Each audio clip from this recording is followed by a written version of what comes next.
Ang mga kwento ng pag-ibig, kwento ng buhay, at kwento ng pag-asa dito sa Barangay Love Stories. Love Stories.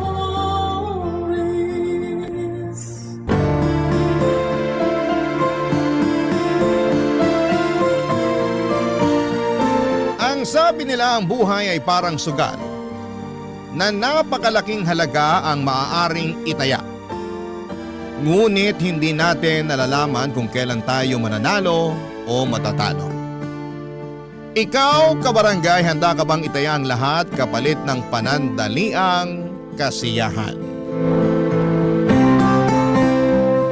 Dear Papa Dudut, belated Happy New Year po sa inyo at magandang tanghali na rin po sa lahat ng mga loyal kabarangay na nakikinig ngayon.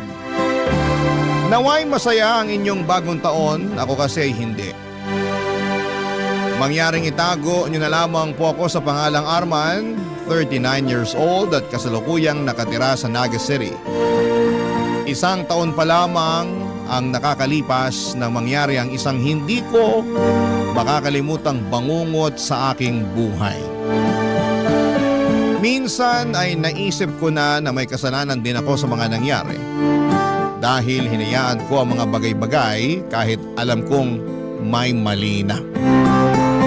Walang panahon na hindi ko naaalala ang pangyayaring yon na halos magpawala ng aking katinuan. Sa katunayan nga po, Papa Dudut, ay hindi ko mapigilan ang pagpatak ng mga luha ko habang sinusulat ko ang kwentong ito.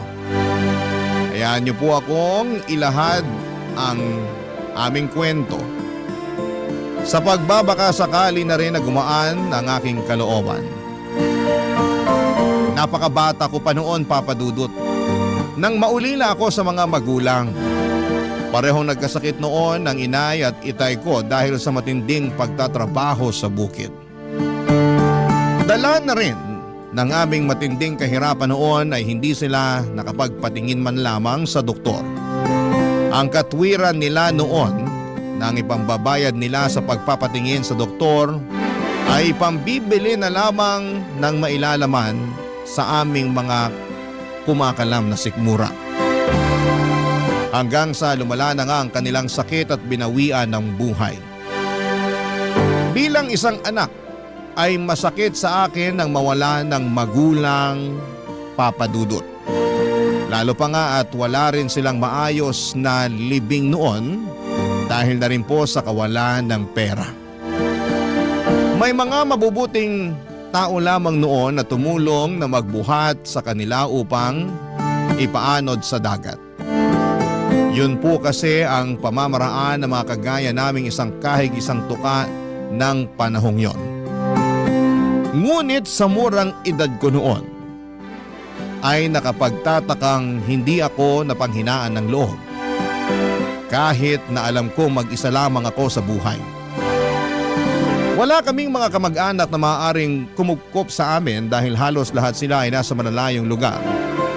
At ang iba naman ay sa bundok na piling manirahan. At dahil nga po sa maagang pagkakaulila, Papa Dudut, ay napaisip ako kung paano ako mabubuhay ng mag-isa. Gayong napakabata ko pa. Sa edad na 10 ay natuto akong magtanim ng palay at mais. At kung anihan naman ay kasama rin po ako sa mga naggagapas o nag-aani ng tanim. Tiniis ko, Papa Dudut, ang matinding init ng araw, sakit ng katawan at bigat ng mga sakong na naglalaman ng mga inani kong palay o mais para sa kakarampot na pera pambili ng pagkain. Papa Dudut, napakahirap magtrabaho sa napakaliit kong pangangatawan pero kinaya ko dahil gusto kong makaraos. Hindi lamang sa gutom kundi pati na rin sa buhay. Naisip kong hindi ako pwedeng mamatay nang walang ginagawa. Hanggang sa ako ay nagbinata, pagbubukid ang aking naging trabaho dahil hindi rin naman ako nakapag-aral. Pero hindi naman laging may tanim na ani. Kaya naman sumubok akong maghanap ng ibang trabaho, Papa Dudut. Inirekomenda nga ako ng isang kasamahan ko sa pagsasaka sa kakilala niyang may-ari ng isang komprada ng kopra. Sa mga hindi po nakakaalam, ito po yung niyog na niluluto at ibinibenta sa may-ari ng komprada na dinadala naman sa mga pabrika na gumagawa ng shampoo at ng kung ano-ano pang mga produkto na nangangailangan ng lutong niyog. Pero napakahabang proseso po ng pagkokopras. At pinakamabigat din na trabaho ito. Yung komprada po na yon ay bumibili rin ng mga uling at gumagawa rin ng uling mula sa mga baon ng niyog na doon nasa kanila galing. At yun nga po ang trabahong napasukan ko, Papa Dudut. May mga balon sila na pagmamay-ari sa bundok na siyang pinanggagatungan ng mga baon ng niyog upang gawing uling.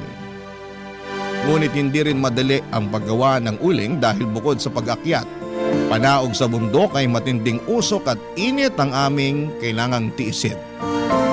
Doon ko na nga rin nakilala si Sally, ang babaeng nagpatibok noon ng aking puso. Papadudod si Sally ay tagasuri ng mga uling na hinahango namin o ibinebenta roon. Siya ang nakatokang suriin ang mga uling kung basa pa ang mga ito o kung may mga baon ng niyog na hindi pa masyadong nauuling. Nahulog ang loob ko noon sa kanya dahil halos palagi kaming nakakapagkwentuhan noon at madalas niya pa akong ilibre ng merienda, Papa Dudut. Ngunit matanda ako sa kanya ng 3 taon. 20 years old ako at siya naman ay 17. Kaya kahit walang kasiguraduhan kung sasagutin niya ako o hindi, ay niligawan ko siya sa lahat ng paraan na alam ko at agad naman niya akong sinagot. Ilang buwan pa lamang kami noong magkasintahan nang makiusap siya sa akin na kung pwede ay magsama na kami, Papa Dudut. Nagulat pa ako noon dahil bata pa siya para makipag-live-in o makipag-asawa. Pero mapilit siya kaya naman ginusto kong magpaalam muna sa mga magulang niya. Kaya lamang ay ayaw niya dahil matagal na raw siyang wala sa poder ng mga ito. Matagal na raw siyang pinabayaan ng kanyang mga magulang. Dahil nga sa bulag ako sa pag-ibig niya noon ay sumunod ako sa gusto niya kahit pa nga alam ko ang tungkol sa kanyang bisyo. Ang pagsusugal, Papa Dudut.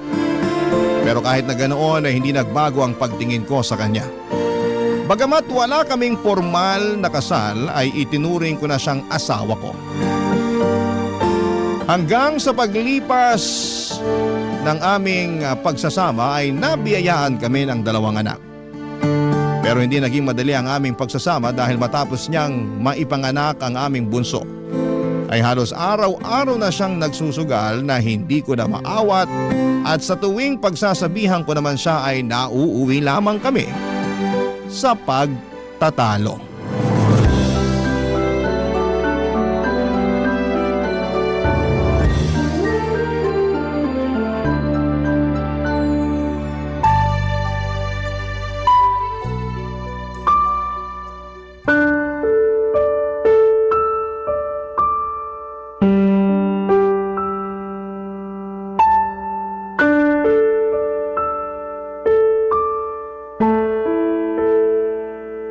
Naman, Arman, pinapahiya mo ako sa mga kumari ko eh. Ano bang problema mo?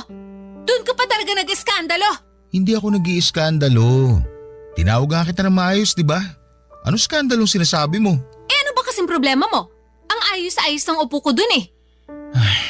Sally naman, hanggang kailan ka ba magiging ganito? Anong ganito ako? Bakit? Ano ba ako? Araw-araw ka na lang nasa sugalan. Ikaw na rin nagsabi na lagi ka natatalo dyan. Ba't di mo patigilan yan? Bakit ba? Sa dito ako masaya eh. Ano magagawa ko? Anong gusto mong gawin ko? Iburo ko yung sarili ko sa loob ng bahay, ganun ba? Tutunga nga ako maghapon? Hindi naman sa ganun. Ang akin lang, bawas-bawasan mo naman ang pagsusugal. Saka hindi lang naman yan ang pwede mong pagkaabalahan eh.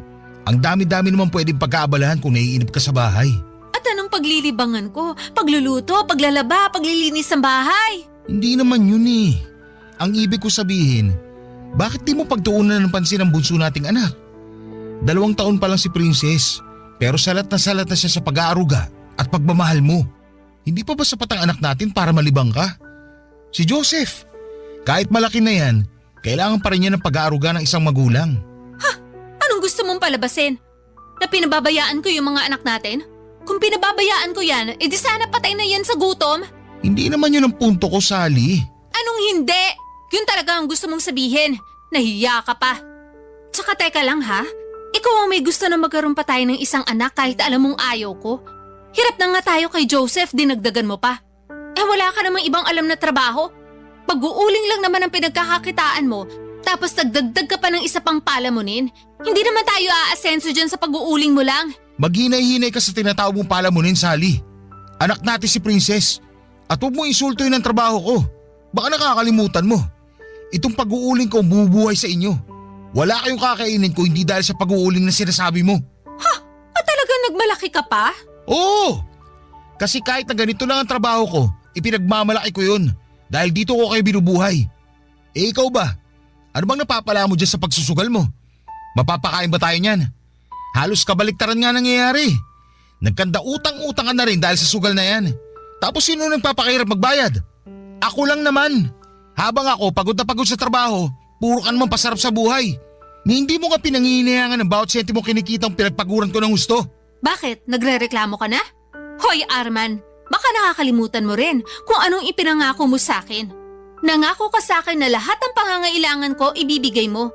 Kasama na doon ang mga bagay na nagpapasaya sa akin. Grabe ka na talaga. Naririnig mo ba yung sarili mo? Hindi ba't ikaw ang atat na magsama tayo? O ano? Bakit hindi ka makapagsalita? Oo, ipinangako ko na hindi ko kayo pababayaan. Na ibibigay ko lahat ng pangangailangan nyo. Pero hindi ko sinabing pati bisyo mo, sasagutin ko pa rin. Bisyo? Ito ang nagpapasaya sa akin. Ano bang hindi mo maintindihan doon? Buti nga hindi ako si pabili ng ganito, pabili ng ganyan. Inaayon ko lang sa kakayanan mo ang hinihingi ko, Arman. Hindi ba sapat na maging masaya ka dahil sa mga anak natin? Sally, nanay ka. Ang alam ko kapag ina, masaya na sila nakapiling lang nila ang mga anak nila. Pero ikaw? Hindi ko alam bakit ibang-iba ka sa lahat ng nanay. Ang kulit mo din eh. Hindi ko ginusto na magkaroon ng isa pang anak. Ang hirap na nga ng buhay natin, pinahihirapan mo palalo. Kung meron man nagpapabigat ang buhay natin ngayon, ikaw yun. Wala ka na nga na itutulong sa akin na kukuha mo pa magbisyo. Ni magluto ng pagkain o maglinis man lang ng bahay, hindi mo magawa. Pati ba naman sa pag-aalaga sa mga anak natin, hindi mo pa rin magawa? Eh di sana kumuha ka na lang ng katulong. Katulong pala hanap mo eh. Baluktot talaga lahat ng katwiran mo. Alam mo, kung hindi lang dahil sa mga anak natin, matagal na kitang hiniwalayan. Eh di hiwalayan mo ako. Sino tinakot mo? Pero itong tatandaan mo, hindi tayo kasal kaya sa akin ang mga bata. Ikaw pa talaga may gana magsalita ng ganyan? Kukunin mo yung mga bata hindi mo nga kayang alagaan. Ano ipapakain mo sa kanila? Baraha? Tapos pag wala ka ng pansugal, sila yung pambabayad mo? Hoy, magdahan-dahan ka sa pananalita mo sa akin. Hiwalayan mo ko kung gusto mo kong hiwalayan. Pero sa akin ang mga bata. Nahihibang ka na talaga. Wala ka na sa katinuan. Wala na nga siguro ako sa katinuan. Kasi hanggang ngayon, nagtsatsaga ako sa buhay na to kasama ka. Kung tutuusin, pwede naman ako maghanap ng ibang lalaki na kaya akong bigyan ng mas magandang buhay. Teka nga, uulitin ko lang ha. Sino ba nagpupumilit to na magsama tayo? Hindi ba't ikaw? Alam mo pag-uuling lang ang trabaho ko. Pero nagpumilit ka pa rin na magsama tayo. O bakit? Pumayag ka naman, di ba? Ano ngayon ang problema mo? Gusto mo kong hiwalayan? Eh di sige, para hindi mo na talaga makita ang mga anak mo. O ano? Ikaw naman ang hindi makapagsalita ngayon.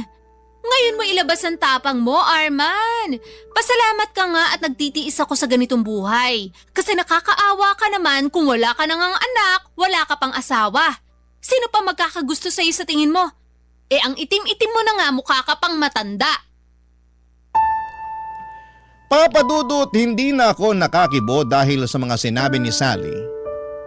Masakit marinig ang mga salitang yon lalo na at sa kanya pa nang galing. Pero dahil nga sa sobrang pagmamahal ko sa aking mga anak ay pikit mata kong tiniis lahat ng hirap lalo na ang pagiging sugarol ng aking asawa sa takot ko na ilayo niya sa akin ang mga anak namin lalo't hindi kami kasal. Kahit na hindi ako nakapag-aral ay alam ko ang hangganan ng karapatan ko sa mga anak ko dahil Madalas yung mapagkwentuhan ng mga matatanda noon sa amin. Alam ko na kung gugustuhin ni Sally ay hindi ko siya maaaring pagbawalan na dalhin ang mga anak namin sakaling maisip na niya akong iwanan. Naisip ko noon na pera lang naman yon at kayang-kaya kong kitain pero ang mga anak ko ay walang katumbas na halaga. Sila ang kayamanan at buhay ko. Kaya kung ano man ang gusto ni Sally ay hinayaan ko na lamang dahil mas importante sa akin. Nakapiling ko ang mga anak ko, Papa Dudut. Tinis ko lahat ng hirap at pagod dahil kapag uuwi naman ako noon sa bahay, ay nawawala rin yon kapag nasisilayan ko na ang aking mga mata. Lalo na ang aking bunso na lagi akong sinasalubong sa aming pintuan kapag alam niyang pauwi na ako. Nalalapit na rin ang kanyang ikatlong karawan noon kaya naman dumilhen siya ako ng pera para maipagluto man lamang siya. Kahit tig-1 kilong pansit at spaghetti na aming pagsasaluhan. Tuwang-tuwa naman ang panganay kong si Joseph nang malamang maghahanda kami kahit papaano sa karawan ng kanyang kapatid, Papa Dudut.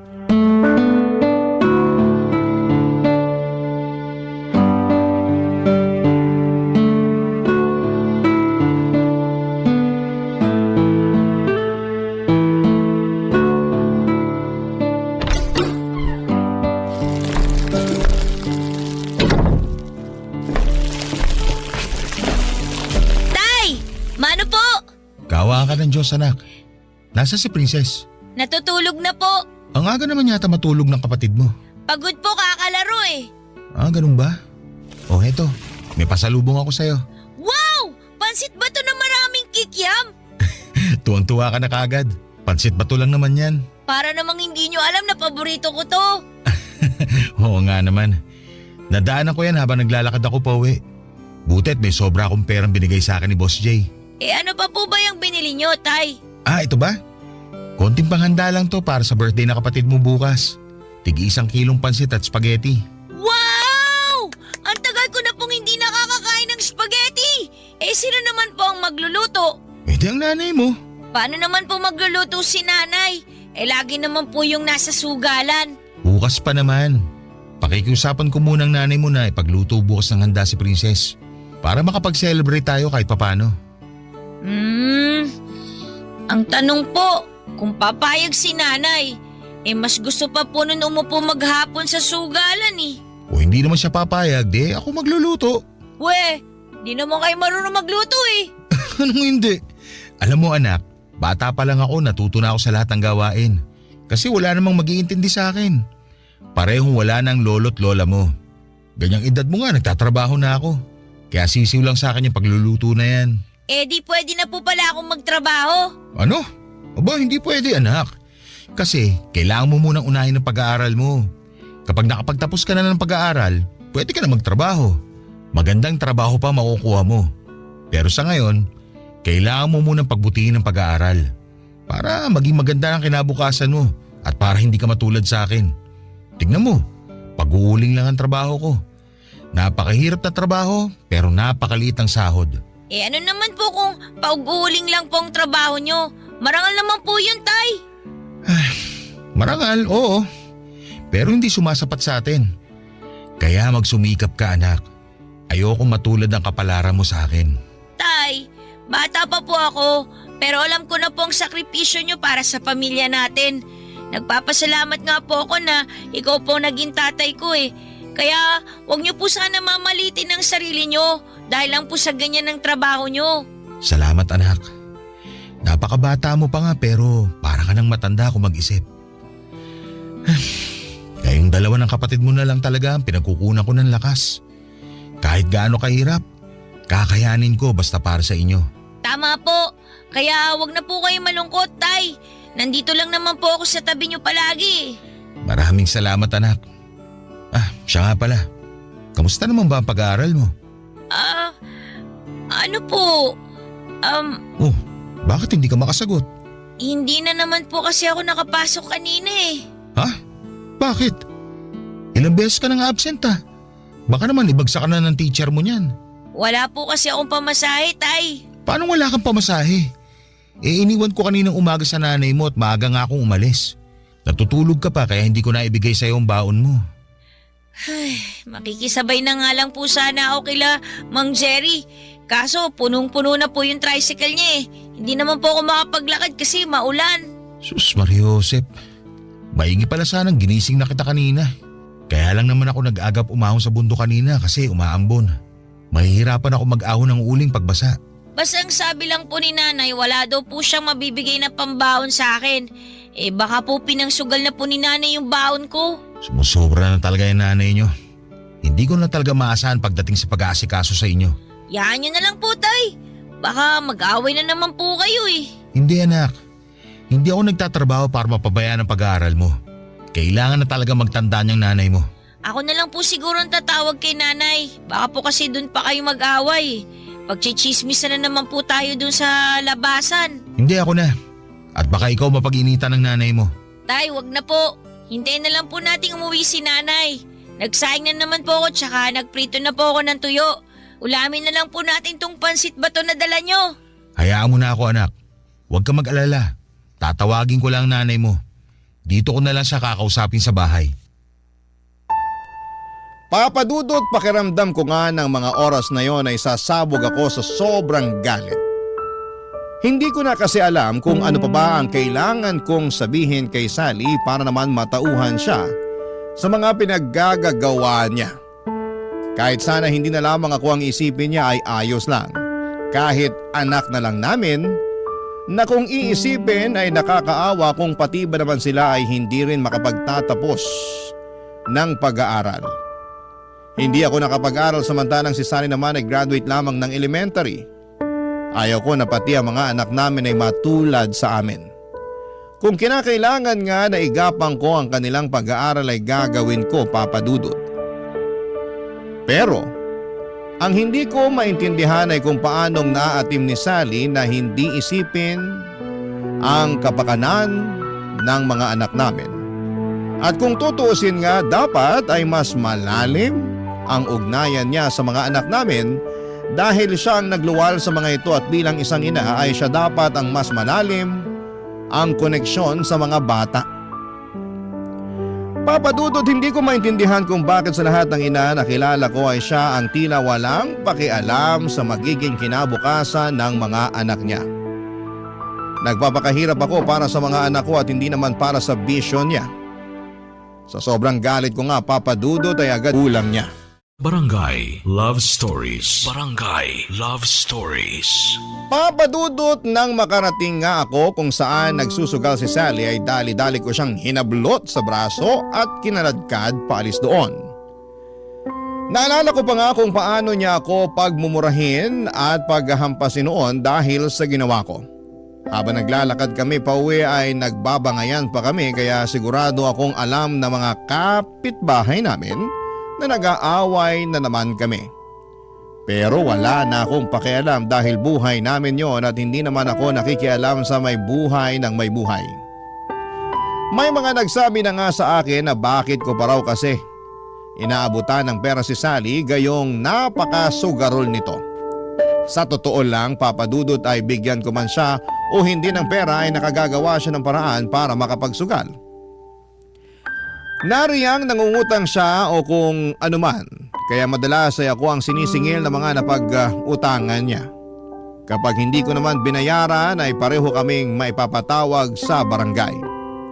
At nang makauwi nga kami ng bahay ay patuloy pa rin sa pagmumura si Sally. Naabutan ko rin ang panganay kong si Joseph na tila kakatapos lamang paliguan ng kapatid niyang gayong alam naman itong hindi ito pinapaliguan ng hapon dahil baka magkasakit. Habang si Sally naman ay nagdadabog na dumiretso sa aming kwarto, Papadudot.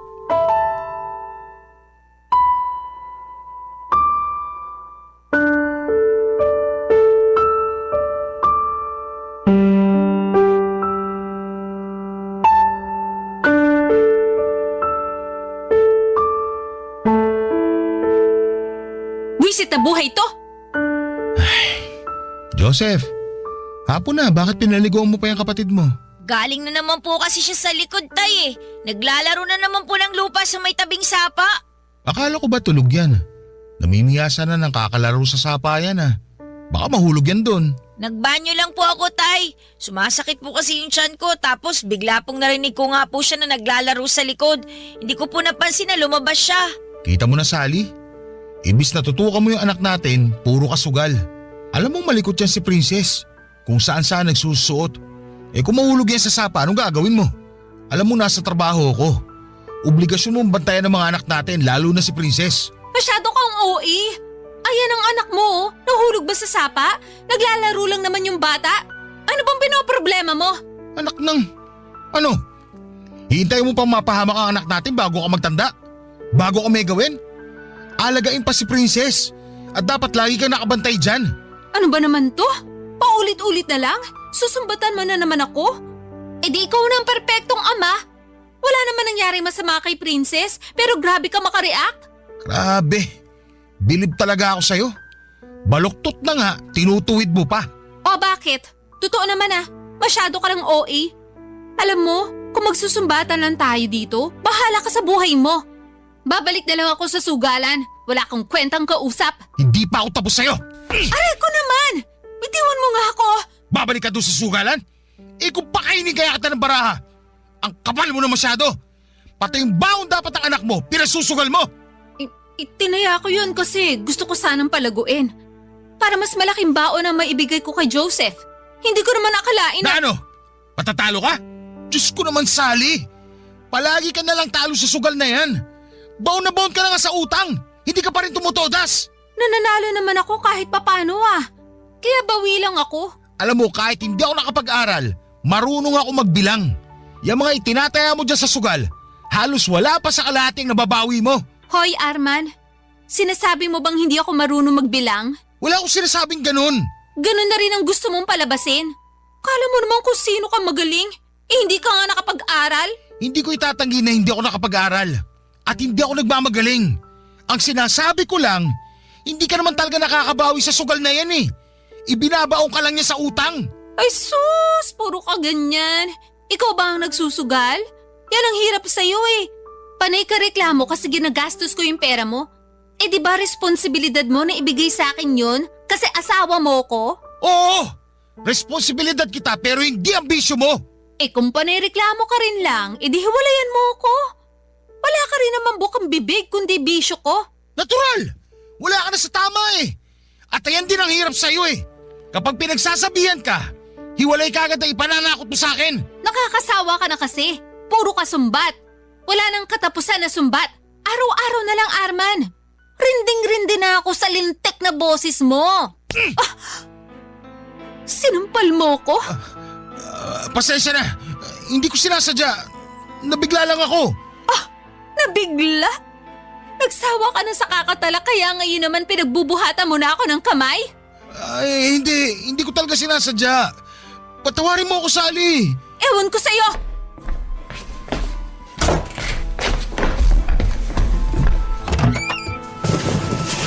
Ano ginagawa mo? Bakit ka nag-iimpake? Ano pa ba sa tingin mo? Sally naman. Sawang-sawa na ako sa kakasermon mo sa akin. Kaya para matahimik ka na, aalis na kami dito. Teka lang, nabigla lang talaga ako. Pasensya na. Pakiusap, huwag kayong umalis. Pangako, hindi na mauulit. Hindi na kita pakikialaman sa gusto mo. Huwag mo lang ilayo sa akin ng mga bata. Talaga lang ha? Dami mo pang sinasabi, takot ka naman pala. Itong tatandaan mo, Arman. Umayos ka kung ayaw mong hindi mo na makita ang mga anak mo. Huwag mo na akong pakikialaman sa gusto kong gawin. Oo, hindi na. Dapat lang. Kasi simula pa lang, alam mo nang ganito ako. Pero imbis na lumayo ka sa akin, pinili mo pa rin makisama sa akin. Panindigan mo ngayon ang mga desisyon mo.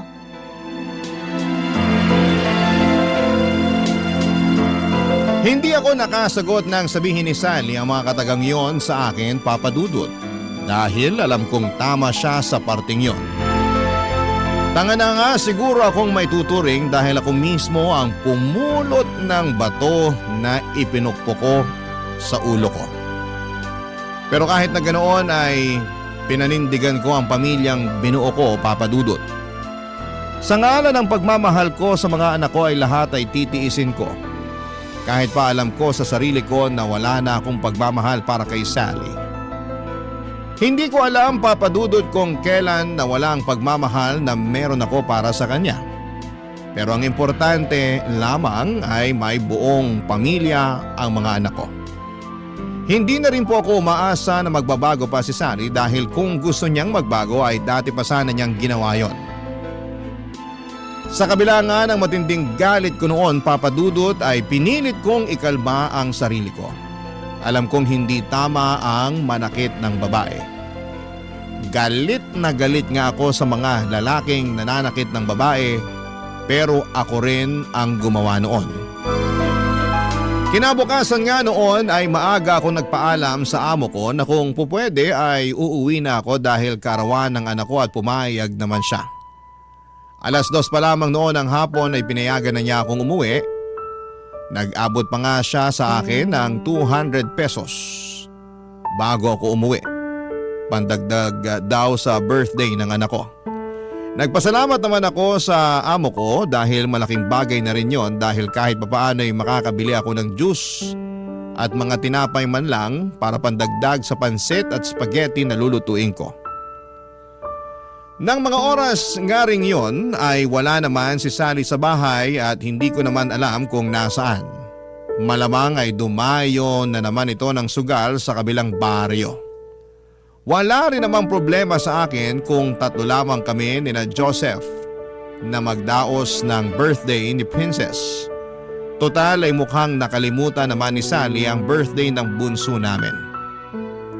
Bago nga ako umuwi noon ay dumaan muna ako sa tindahan para bumili ng 2 balot ng tinapay at 2 pakete ng juice.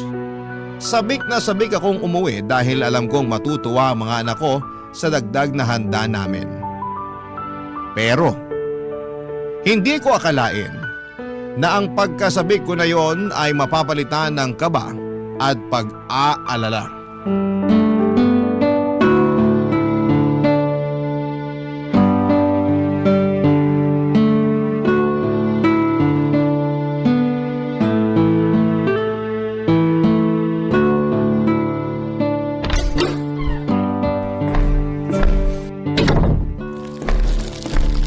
Tay, mano po? Kaawaan ka ng Diyos, anak. Gutom na po ba kayo? Nagsasaing pa lang po ako eh. Hindi pa. Kumain naman ako sa trabaho. Anong oras na? Hindi pa ba kayo kumakain ng tanghalian? Hindi pa nga po eh. Kauwi ko lang din po. Wala rin pong sinaing pagdating ko. Anong oras na? Wala ka bang pasok ng hapon? Wala po tay. May meeting po mga teacher. Ganun ba? May ulam na ba kayo? 30 pesos na lang tong pera ko eh. Ano kayang mabibili nito? Eh di kahit ano na lang po. Chicharon po o kaya itlog po na lang ulit. Mantika, meron pa ba? Wala na po eh. Lagayin na lang natin yung itlog. Sakto na kasi tong pera ko para sa 3 itlog eh. Tira na nga lang yan sa 200 na binigay ng boss ko para may pandagdag sa birthday ni Princess. Talaga po? Oo anak, kaya bumili ako ng juice saka tinapay. Wow! Ang dami po palang handa ni Princess! Oo anak, kaya magpakabusog kayo mamaya pagkatapos ko magluto. Pero bumili ka na muna ng itlog para makakain na kayo.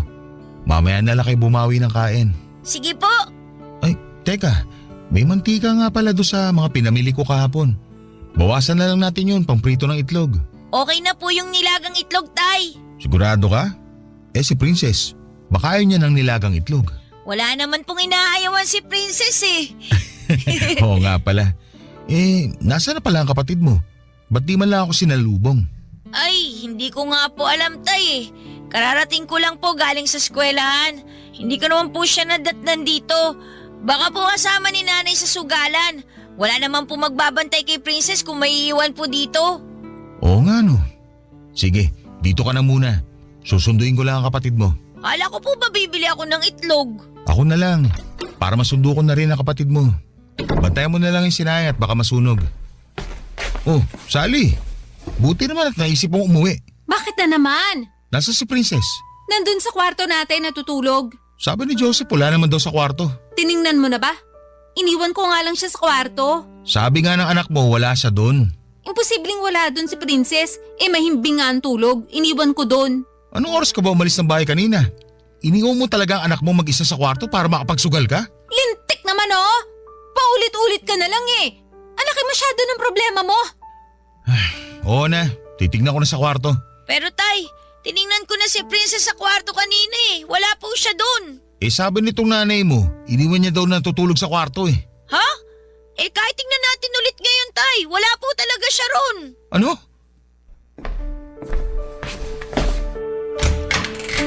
Princess? Joseph! Po! Wala nga dito ang kapatid mo! Sabi ko nga po sa inyo wala dito eh. Nasaan kaya siya? Hindi ko po alam tay. Kala ko pa naman po kasama ni nanay. Nalinti ka na. Papa Dudut, abot ang kabako nang hindi ko na makita si Princess sa aming kwarto. Tanging panis na dede na nasa bote lamang ng anak ko ang inabutan ko doon. Kaya agad kong tinignan ang ilalim ng papag namin pati na ang mga aparador pero wala rin ito doon. Halos balik tarin ko na nga ang bahay namin. Pero hindi ko siya nakikita, Papa Dudut. Inutusan ko rin po si Joseph na tingnan sa may sapa kung saan madalas maglaro si Princess kapag walang nagbabantay sa kanya, subalit bigo rin si Joseph na mahanap ang kapatid niya. Agad na akong nakaramdam ng hindi maganda noon at kung ano-anong masasamang bagay na ang pumasok sa utak ko, Papa Dudut, ng mga oras na yon. Nagdasal po ako kaagad na sana'y walang nangyaring masama sa anak ko dahil baka mapatay ko si Sally kapag nagkataon. Pero naisip kong hindi muna dapat ako magpadalos-dalos kaya naman nagtanong-tanong ako sa mga kapitbahay namin sa pagbabaka sakali na nakikipaglaro lamang ang anak ko sa ibang mga bata. Pero halos lahat ng mga napagtanungan ko ay sinabing hindi nila napansin ang anak ko dahil na rin sa lakas ng ulan. Kaya naman hindi sila lumalabas at sarado lamang ang kanilang bahay. Nagpunta na rin po ako sa may sapa sa likod ng aming bahay pero bigo rin akong mahanap siya roon, Papa Dudut. Para na akong baliw, kakaikot at kakaisip kung saan pa pwedeng magpunta ang anak ko pero wala na akong maisip pa. At bigla namang sumagi sa isipan ko na baka may kumuha sa anak ko dahil napansing walang kasama o bantay. Dahil nga sa naisip kong yon ay tila lalong nadagdagan ang galit ko na nararamdaman sa mga oras na yon sa asawa kong si Sally, Papa Dudut. Barangay Love Stories. Barangay Love Stories. Agad akong bumalik sa sugalan upang sunduin si Sally, Papa Dudut. Agad kong sinabi sa kanya na nawawala ang aming anak at halatang dismayado pa ito dahil naistorbo na naman ang kanyang pagsusugal. Pero agad din naman siyang tumayo nang sabihin kong ipapakain ko sa kanyang barahang hawak niya kapag hindi pa siya nakinig at sumunod sa akin. Dumiretso kaagad si Sally sa aming bahay para tingnan ang aming anak. At tumulong na rin po siya sa paghahanap habang nagtanong-tanong pa nga ako sa ibang mga kapitbahay dahil baka napunta lamang sa kanila ang anak ko. Nang maya-maya pa ay may isang batang lumapit sa akin. Sa pagkakatanda ko ay madalas po itong naliligo sa sapa na nasa likuran ng bahay namin. Sinabing nakita nga raw niya ang anak ko pero kanina pa raw yon habang naliligo raw siya sa sapa. Ang akala naman daw niya ay may kasama ito kaya iniwan niya ito doon pagkatapos niyang maligo. Dagdag pa nito ay nakaupo lamang umano ito sa gilid at may dalang sandok na ipinambubungkal nito sa lupa. Nang marinig ko ang mga sinabi ng bata ay para akong binuhusan ng malamig na tubig sa buong katawan ko. Dahil naalala ko na mahaba nga pala ang sapang yon at may harang na kahoy sa bandang dulo para maharang ang mga basura na itinapon ng mga pasaway na residente at wala nga akong inaksayang oras. Agad akong kumuha ng flashlight sa bahay dahil inabot na kami ng dilim sa paghahanap sa anak ko. Agad ako nagpunta sa dulo ng sapa at gamit ang aking flashlight ay pilit kong inaninag ang kapaligiran. Pero hindi ko na makita ang bakas ng anak ko. Hindi pa nakakatulong ang malakas na pag-ulan noon. Papadudot, sobrang nanginginig ang mga kamay ko at hindi dahil sa lamig ng ulan kundi dahil sa takot na baka may nangyari ng masama sa anak ko. Habang papalapit nga ako sa dulo ay siya namang pagbigat ng mga paa ko na tila nagsasabing huwag na akong tumuloy. Pero tumuloy pa rin ako. At doon naaninag ko ang isang tila malaking manika na nakataob sa tubig at nakalutang habang sumasabay lamang sa alon ng tubig kasama ng ilang mga plastik na naglalaman ng mga basura, Papa Dudut. Halos mabugto ang aking hininga at bigla na lang ding tumulo ang mga luha ko nang hindi ko namamalayan. Dahil kahit na hindi pa ako nakakalapit ay alam kong yon ang pinakamamahal kong anak. Alam ko dahil suot niya ang paborito niyang damit na ako mismo ang bumili. Napaluhod na lamang ako sa labis na panginginig ng aking tuhod, Papa Dudut. Naghalo-halo na ang pagod at gutom ko at higit sa lahat ay ang napakasakit na pakiramdam sa dibdib ko na tila ba sinasaksak ako ng kutsilyo ng libu-libong beses. Napaisip ako kung gaano kaya katagal tiniis ng anak ko ang paghihirap bago siya tuluyang nalagutan ng hininga. At nang maisip ko yon ay halos panawan ako ng ulirat dahil ang maisip ko lang ang hirap niya sa kakakampay sa tubig ay para lang makaahon ay hindi ko na makayanan. Pinilit ko na lamang na tumayo at agad na lumapit sa kinakaroonan ni Princess. Agad kong binuhat ang anak ko na alam kong wala ng buhay. Doon na nga ako napahaguluhol nang mailapag ko na siya sa lupa. Pinagmasdan ko ang anak ko na naninilaw na ang balat. Matigas na rin ang katawan niya at agaw pansin din ang lumobo niyang tiyan. Niyakap ko ang katawan ng walang buhay kong anak at hindi ko may paliwanag ang sakit, Papa Dudut. Sakit na halos ikamatay ko na. Kaninang umaga lang ay magiliw pa niya akong binati bago ko umalis. Tapos ay bigla ay wala na siyang buhay sa pag-uwi ko. Papa Dudut, doon ko napagtanto na sa dami ng hirap na napagdaanan ko, ang mawalan pala ng anak ang pinakamahirap na lagpasan.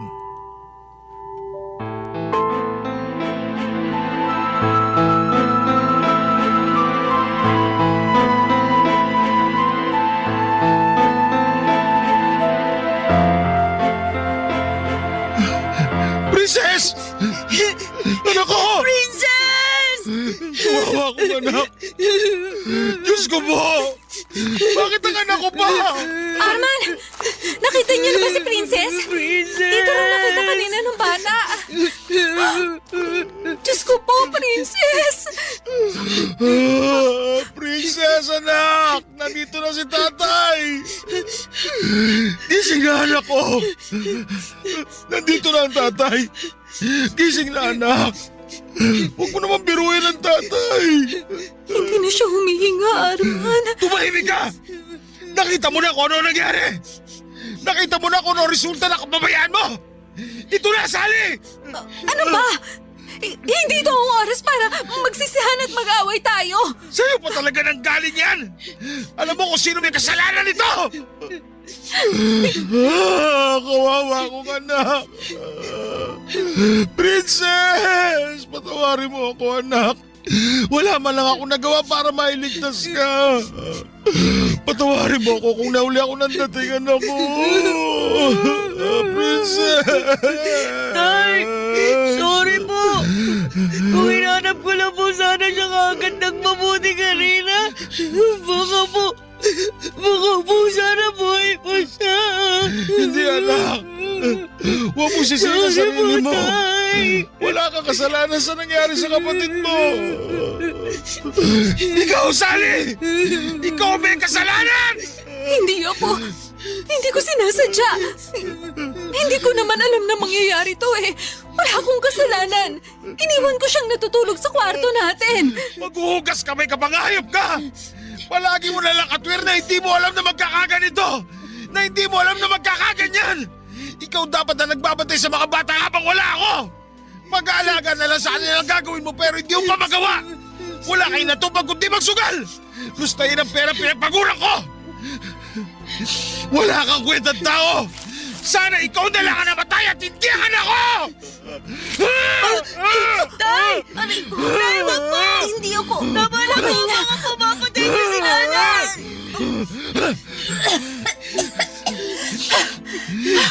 Walang hiya ka, Arman. Papatayin mo talaga ako? Oo! Mabigyan ko man lang ng katarungan ng pagkamatay ni Princess! Patawarin nawa ako ng Diyos! Pero gusto kitang lunurin ngayon hanggang sa malagutan ka ng hininga! Nasisiraan ka na ba? Hindi ko gusto na mangyari sa anak natin to. Kaya wag mo akong sisihin. Hindi mo ginusto? Grabe yung kakapalan ng mukha mong babae ka! Kung hindi dahil sa kababayaan mo, hindi mangyayari sa kanya to! Naturingan kang ina pero hindi ka nagpakailan sa mga anak natin! Mas importante pa sa iyo ang bisyo mo! Hindi ka na nga nakakatulong sa akin! Hindi mo pa magampanan ng maayos sa pagiging nanay mo! Hindi ikaw na ang perpektong ama. Ako na ang walang kwentang ina. Pero wag mo isisi sa akin lahat. Dahil hindi mo naman kami nabigyan ng magandang buhay. Oo, nagtatrabaho ka. Pero wag mong ipagmalaki sa akin yon. Kasi pag-uuling lang naman ang trabaho mo. Wala ka na talaga sa katwiran! Hindi ko alam kung nasa katinuan ka pa ba! Nakuha mo ba talagang sumbatan ako sa kabila ng lahat? Ibang klase ka! Totoo naman, di ba? Nay, tama na! Totoo naman po sinabi ni tatay eh. Kahit kailan, hindi niyo naman kami binigyan ng atensyon ni Princess. Parang hindi niyo kami anak. Isa ka pa! Marunong ka nang sumagot ah! Bakit hindi mo man lang hinanap agad yung kapatid mo? Huwag mo sisihin si Joseph! Subukan mo lang din sasaktan! Tutuluyan na talaga kita! Ikaw na nga may kasalanan! Ikaw pa may ganang umasta ng ganyan! Isisisi mo pa kay Joseph ang kababayan mo? Samantalang ikaw ang ina! Baka sarili ka! Wala kang kwentang ina! Ikaw pumatay sa anak ko! Hindi! Hindi totoo yan! Wala akong kasalanan! Hindi ako pumatay sa kanya! Iniwan ko siya natutulog sa kwarto! Wala akong kasalanan! Wala! Hindi ko alam na pupunta siya rito! Usigit ka sana ng konsensya mo sa nangyari sa anak ko habang nabubuhay ka! Wala akong kasalanan! Tay, ano po gagawin natin ngayon? Saan po natin dadalhin si Princess? Sa morgue na natin siya dadalhin, anak! Pero, tay, wala po tayong pera. Baka po, hindi po nila tayo tanggapin doon.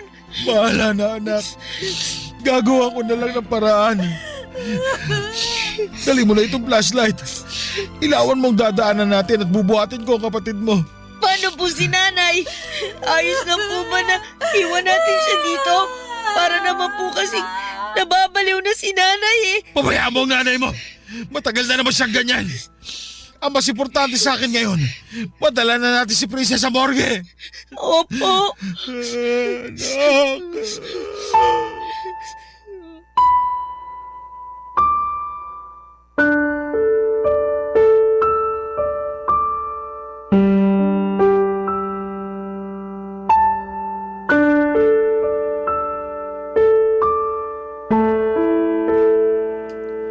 Papadudod sa sobrang galit ko nga ay walang lingon na iniwan na namin ng anak kong si Joseph ang nanay niya sa tabi ng sapa. Patawarin talaga ako ng Diyos dahil gusto kong sakalin ng mahigpit si Sally ng mga oras na yon para maranasan niya ang hirap na dinanas ng anak ko. Parang gustong gusto ko siyang patayin dahil sa kapabayaan niya at mas nakakagalit pa na hindi niya matanggap ang pagkakamali niya. Pero laking pasalamat ko nang awatin ako ni Joseph na pag-isip-isip ko kaagad na mali ang gagawin ko at hindi ko basta itatapon ang buhay ko para lamang makaganti sa kanya dahil may isa pa akong anak na umaasa sa akin. Kaya naman bago pa ako may magawa kay Sally ay binuhat ko na ang walang buhay na katawan ng anak ko. At naiwan lang doon si Sally na tulala at tila wala sa sarili. Naisip ko rin na nawalan man ako ng isang anak ay meron pang natitira sa akin at hindi dapat ako magpadala sa init ng ulo ko. Agad kong dinala ang anak ko sa pinakamalapit na morgue at nang tila sinampal ako ng katotohanan. Nawala na nga ang anak ko ay doon na ako muling napahagulhol. Hindi ko po lubos maisip kung bakit kailangan na sa anak ko pa mangyari ang malagim na pangyayaring yon. Paulit-ulit ko ngang usal noon na sana'y si Sally na lamang ang namatay.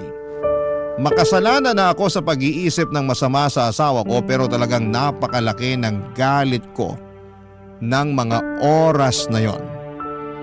Para na akong mababaliw sa sobrang sakit.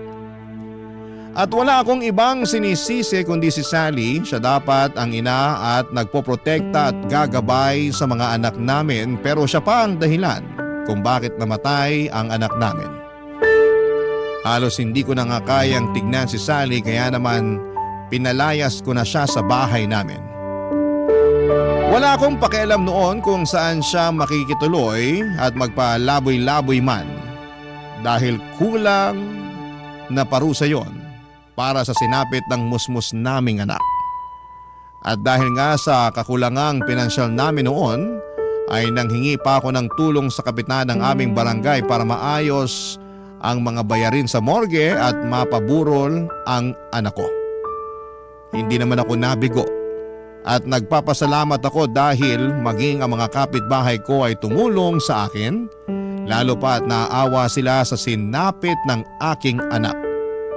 Nagpahayag din sila ng pakikiramay sa akin at may iilan din naman na nagpahayag ng pagkagalit kay Sally.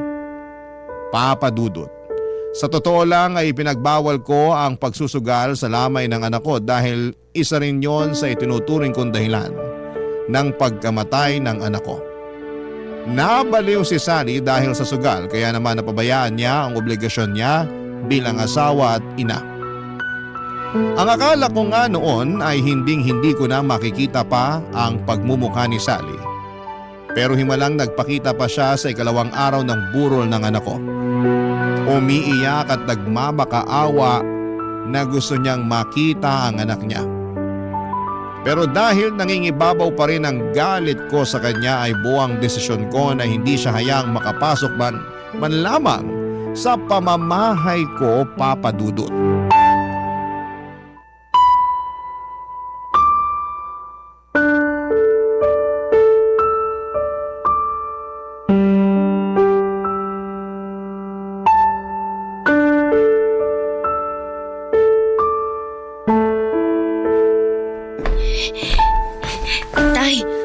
Nasa labas po si nanay. Ano? Lakas pa talaga siya ng loob magpunta rito. Dito ka muna. Lalabas ako. Magtimpla ka muna ng kape para sa mga bisita. Tsaka bigyan mo rin sila ng tinapay. Sige po. Arman? Ba't ka pa nagpunta rito? Ang kapal talaga ng mukha mo, no? Huhulaan ko. Gusto mo magsugal? Pues makakaalis ka na dahil walang sugal dito. Hindi sugal ang ipinunta ko rito. Gusto ko lang makita si Princess. Ah, talaga? Bakit? Kailan ka pa nagkaroon ng pakialam kay Princess? Pinabayaan mo nga mamatay, hindi ba? Hindi totoo yan. Ano ko rin naman siya, Arman.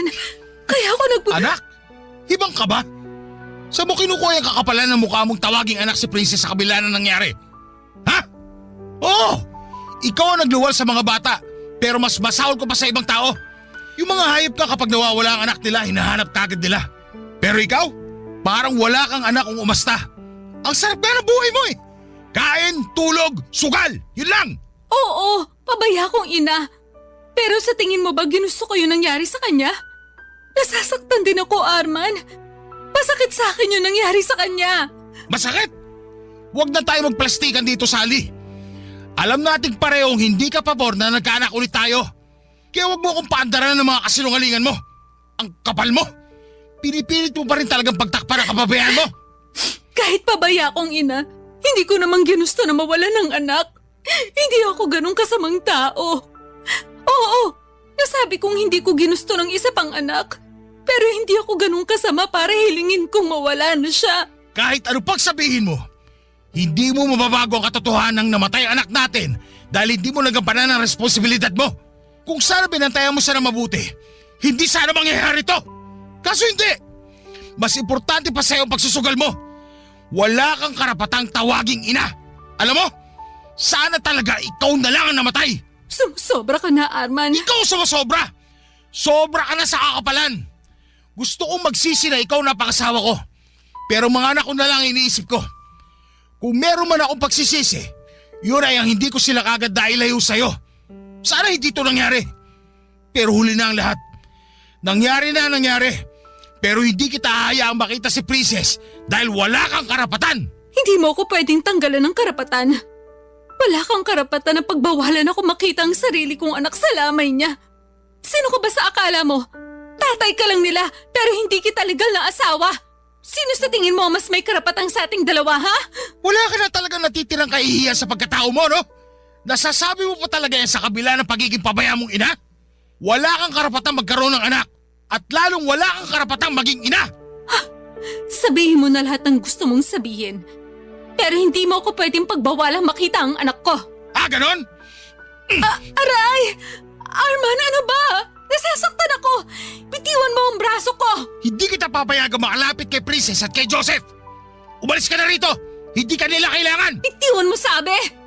Hindi mo ako pwedeng pagbawalan sa lamay ng sarili kong anak. Ikaw ang walang karapatan sa kanila. Pwes, gagawa ako ng paraan para mapunta sa akin ang kustodiya ng mga bata. At sinasabi ko sa'yo, matakot ka na. May mabigat ako ebidensya laban sa'yo. Sino sa tingin mo papanigan ng batas sa ating dalawa? May pabatas-batas ka pang nalalaman? Ano bang alam mo sa batas? Wala kang pinag-aralan? Wala nga akong pinag-aralan pero lumapit na ako sa barangay at tutulungan nila ako makahanap ng abogado. Kaya umalis ka na rito bago pa kita kalad ka rin paalis. Hindi pa ako tapos sa'yo. Babalik ako rito para kunin si Joseph. Tama na, Nay! Hindi ako sasama sa inyo. Ano po bang silbi na makuha niyo ako? Pababayaan niyo lang din naman po ako eh. Kahit naman kailan hindi niyo po pinaramdam sa amin ni Princess na may nanay kami. Si tatay lang naman po nagmamahal sa amin eh. Wala kang ibang inatupag kundi sugal. Kaya po namatay si Princess. Sana hindi na lang ikaw ang naging nanay namin. Wala kang utang na loob. Wala ka sa mundong to kung hindi dahil sa akin. Ako ang nagluwal sa'yo. Tama na! Umalis ka na rito, Sally! Hindi utang na loob ni Joseph sa'yo kahit ano! Lumayas ka! Aray! Oo na, aalis ako. Hindi mo ako kailangang itulak. Pero babalik ako. Tandaan mo yan. Ayos ka lang, anak. Ayoko po sumama kay nanay. Dito lang po ako sa inyo, tay. Huwag ka mag-alala, anak. Hindi ako papayag na makuha ka sa akin ng nanay mo. Wala na rin nagawa si Sally, Papa Dudut. Hindi na rin siya nagpumilit na pumasok pa sa loob para makita si Princess lalo pat alam niyang hindi niya talaga ako matitinag sa pag-iyak-iyak niya. Hindi po ako nakaramdam ng awa sa kanya ng mga oras na yon dahil para sa akin, ang isang bayaning ina na katulad niya ay walang karapatan na makalapit sa mga anak namin. Hindi rin po ako nagpasindak sa pagbabanta niyang yon dahil alam ko na mas may laban ako kung sakaling ipilit niyang makuha sa akin ang anak namin. Kung kinakailangan nga na humingi ako ng tulong sa mga social worker o abogado ay gagawin ko para lamang matanggalan siya ng karapatan sa anak namin.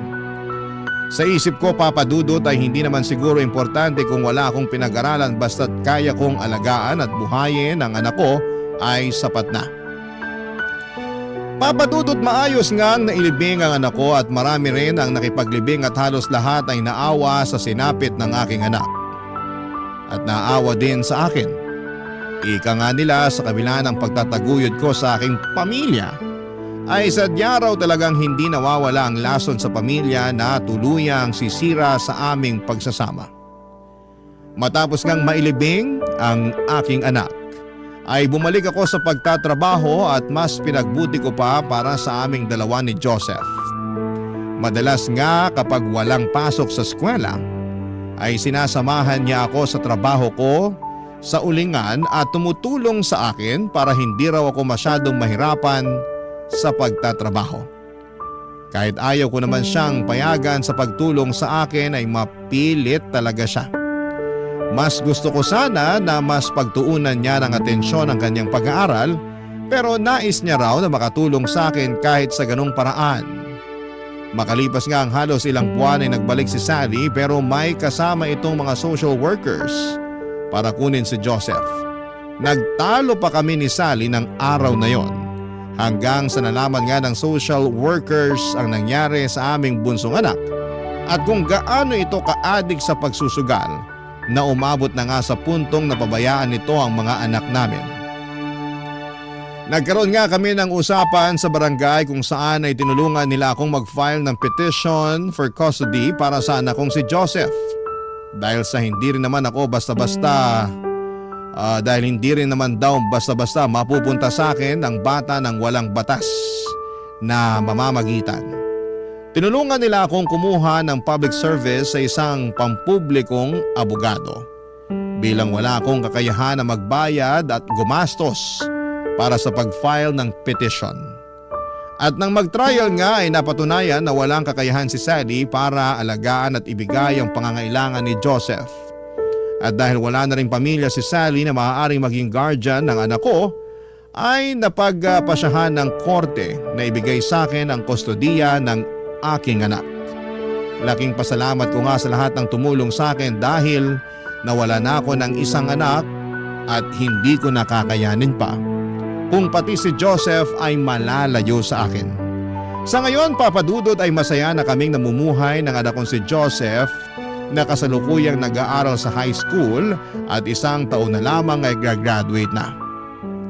Mas lalo pa akong nagsusumikap para sa pagpasok niya sa kolehiyo. Hinding-hindi ko hahayaan na hindi siya makapagtatapos ng pag-aaral.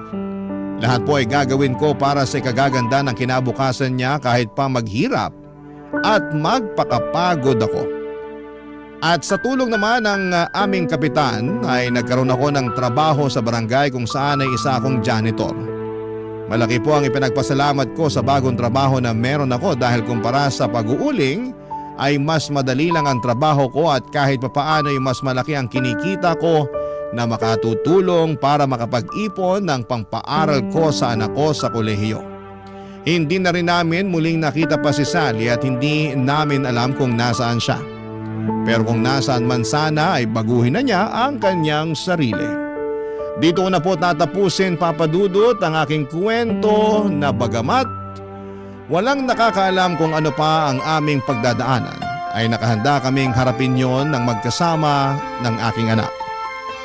Maraming salamat po sa pagpili ng aking liham, ang inyong kapuso at ka-barangay, Arman. Barangay Love Stories. Barangay Love Stories.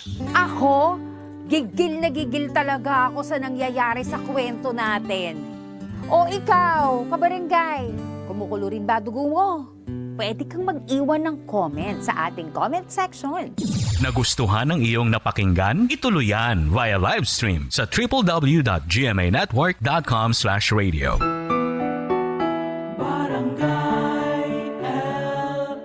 In Mega Manila, 97.1. Forever! Ang mga kwento ng pag-ibig, kwento ng buhay at kwento ng pag-asa dito sa Barangay Love Stories. Love Stories.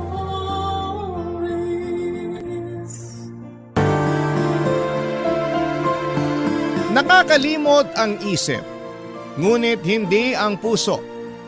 At kahit na sa mga alaala na lang natin mababalikan ang nakaraan, malaking bahagi pa rin ito ng ating kasalukuyan. Ikaw, kabarangay, meron ka bang alaala na hinding-hindi mo malilimutan?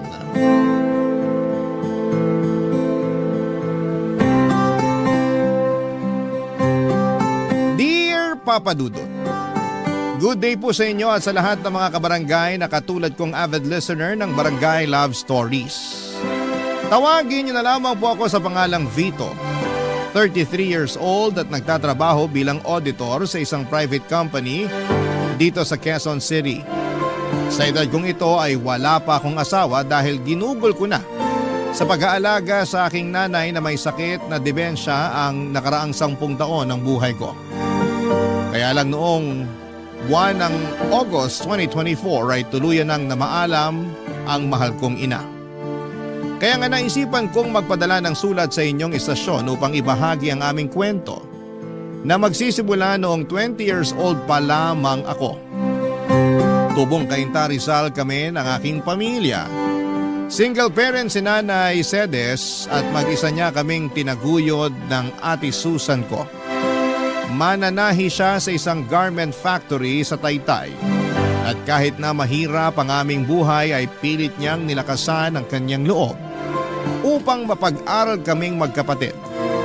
Laging bukang bibig ng nanay na edukasyon lang daw ang kaya niyang ipamana sa amin dahil nga dukha lang ang aming pamilya. Kaya nga naging mukha siya ng pagiging istrikto sa aming magkapatid. Naunahin ang aming pag-aaral at huwag munang magpapamilya, Papa Dudut.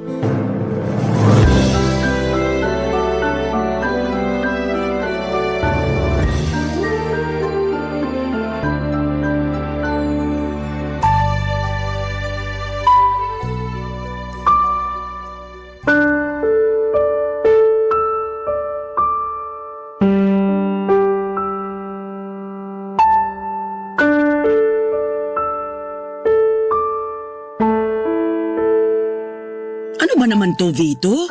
2 major subject mo pa talaga yung 3? Tapos yung iba rito ay puro na 2? Sigurado ka bang makakagraduate ka nito?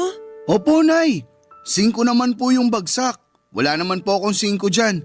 Wala ring incomplete. At talagang pinagmalaki mo pang wala, ano? Hindi po ba dapat? Hindi talaga, kasi kahit walang 5 rito, ang baba pa rin ito. Kumbaga, katumbas ito ng mga gradong palakol nung elementary at high school. Pasensya na po kayo. Yan lang po kasi talaga ang kinain ng utak ko. Pasensyahin mo mukha mo. Mababago ba nun tong mga grado mo? Saka kaya siguro ganito to kababa kasi hindi ka naman talaga nag-aaral. Oo, pumapasok sa eskwelahan at nanghihingi ng baon. Pero baka hindi naman talaga doon ang punta mo. Saan naman po ako pupunta kung hindi sa eskwelahan? Saan pa ba? Di sa bilyaran? O di kaya doon sa computer shop? Naku, wag ka nang magsinungaling. Nakita ka nga ng Ate Susan mo sa mga lugar na sinasabi ko. Nagpapaprint lang po ako sa computer shop. Hindi po ako tumatambay doon o naglalaro. Talaga lang ha? Pexman! Yung sa bilyaran? 1 beses lang naman po akong pumunta sa bilyaran. Nung nagkita-kita lang kami ng mga ka-text clan ko. Saka nandun din naman si Ate Susan eh. Nakikipag-inuman pa nga siya tapos ako lang ang pinagagalitan nyo. 18 anyos na yung ate mo. Nung panahong yon. Ikaw 15 pa lang, pero nakuha mo pang pumaroon. Tapos magre-reklamo ka sa akin kung bakit ikaw ang pinapagalitan ko at hindi kasama ang ate mo? Opo, kasi paborito nyo si Ate Susan. Hindi nyo nga siya kayang pagalitan kasi ayaw nyong magtampo siya sa inyo. Anong sabi mo? Sabi ko, paborito nyo si Ate Susan. Ako hindi. Mas mahal nyo si Ate Susan. Tapos galit kayo sa akin. Ano bang pinagsasabi mong bata ka? Alam nyo po kung ano ang sinasabi ko. Saka hindi na ako bata para di pa maintindihan yung totoong nangyayari. Ang unfair nyo, Nay. Kasi si Ate Susan lang yung tinuturing yung anak. Tapos ako, parang wala lang. Kung parang wala ka lang para sa akin, sana hindi na kita pinag-aral, pinakain at pinatira sa bahay ko. Hirap sa'yo, sumasama ang loob mo pag napagsasabihan ka. Maanong intindihin mo munang mabuti ang sitwasyon? Total, sabi mo hindi ka na bata. Ibig sabihin, malawak na dapat ang pangunawa mo. Kahit na anong sabihin nyo, ganun ko po nakikita ang sitwasyon. Sana talaga hindi na ako sinaoli nun ni tatay sa inyo. Abay, sana nga. Ano pong sinabi nyo?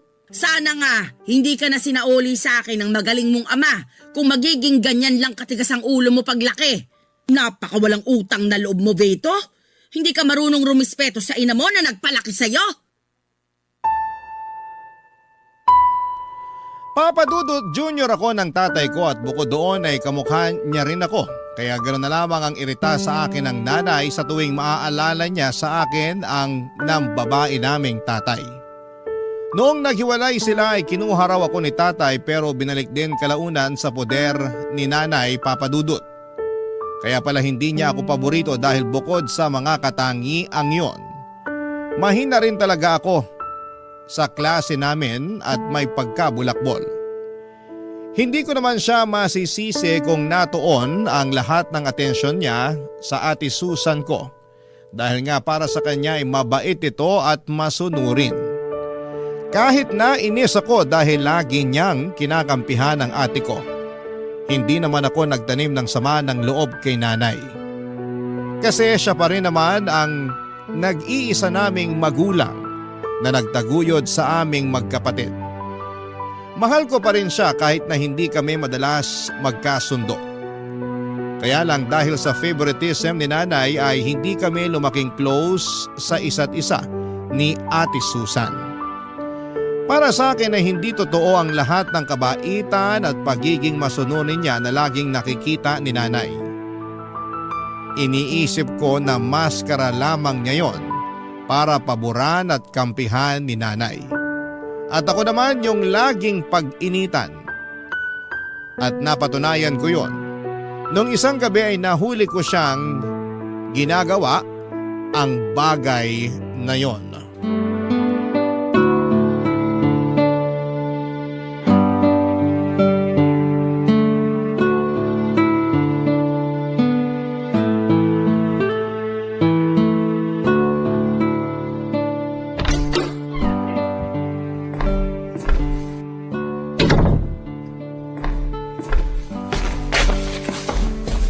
Bakit ngayon ka lang, Ate Anak Susan? naman ang tinapavito. Bakit kising ka pa? Alauna na ng madaling araw oh. Alam ko, marunong akong tumingin ng oras. Bakit nga gising ka pa? Kasi nakita ko kayo. Ha? Nakita ko kayo nung kasama mong lalaki na nagalikan sa tapat ng bahay natin. Siguro boyfriend mo yun, no? Eh ano naman ngayon sa'yo kung oo? Lagot ka kay nanay. May boyfriend ka na. Bakit ako lagot? Eh nasa tamang edad na ako. Baka kung ikaw ang magka-girlfriend, ikaw pang malagot. Malamang, kasi paborito ka ni nanay kesa sa akin. Buti alam mo. Kaya kung ako sa'yo, itulog mo na lang yan. At kalimutan mo na lang yung nakita mo. Oh, bakit kising pa kayong dalawa? Nay, si ate po kasi... Nay! Ano ba kasi yon? Bakit mo naman tinatakpan ang bibig ng kapatid mo, Susan? Kasi po, aray! Iwan mo kasi ako! Nay, si Vito! Kinagat po yung daliri ko! Ano? Patingin nga ako! Naku! May bakas pa ng ngipin ng kapatid mo. Bakit mo yun ginawa sa ate mo? Napakabastos mo, Vito! Wala po akong ginagawa. Si ate Susan nga yung may ginagawa eh. Anong ibig mong sabihin? Kasi po... Mabuti pa po, matulog na tayo. Huwag niyo na kausapin niyang si Vito kasi malamang kung ano-ano na namang kalukuhan ang sasabihin yan. Anong puro kalokohan? Ang sabihin mo, natatakot ka lang malaman ni nanay ang totoo. Ano ba kasi yung totoo na yon? Sabihin mo nga sa akin. Huwag niyo na po kasing alamin yun. Wala lang po yun. Eh kung wala lang yon, hindi ka dapat matakot. O ano na, Vito? Naiinip na ako sa sasabihin mo. Nakita ko pong may kahalikang lalaki si ate Susan kanina. Hinatid po siya dito nun sa bahay. Tapos inamin ni ate na boyfriend niya yun. Ano ka mo? Totoo ba yung sinabi ng kapatid mo? Siyempre po hindi. Anong hindi? Eh galit nga si nanay sa mga sinungaling. Kaya bakit ako magsisinungaling? Totoo yung sinabi ko. Kitang-kita ng dalawa kong mga mata. Tumigil ka na nga. Napakasumbongero mo. Huwag mong pagdiskitahan ng kapatid mo.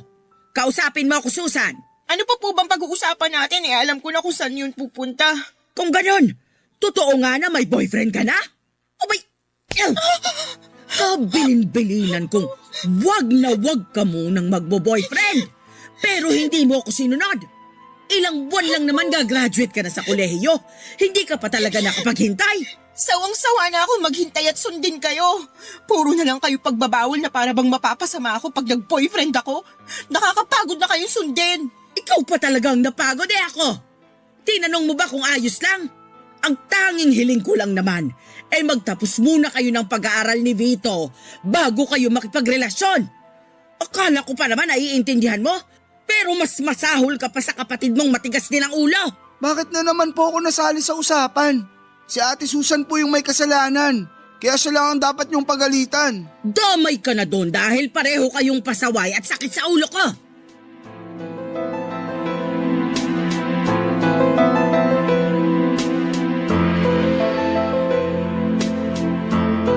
Papadudot ayaw talaga ni nanay na mag-boyfriend si Ate Susan dahil graduating na siya sa college. Saka 21 years old pa lamang siya noon.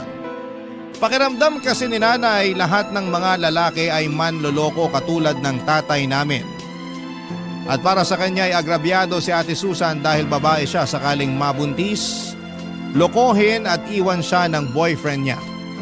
Bukod doon ay mahirap daw kasi kung may anak na kaya hanggat maaari unahin muna namin ang pag-aaral at pagtatrabaho. Kaya nga noong nahuli ko si ate na may kahalikang lalaki ay wala naman talaga akong intensyon na sabihin yon kay nanay.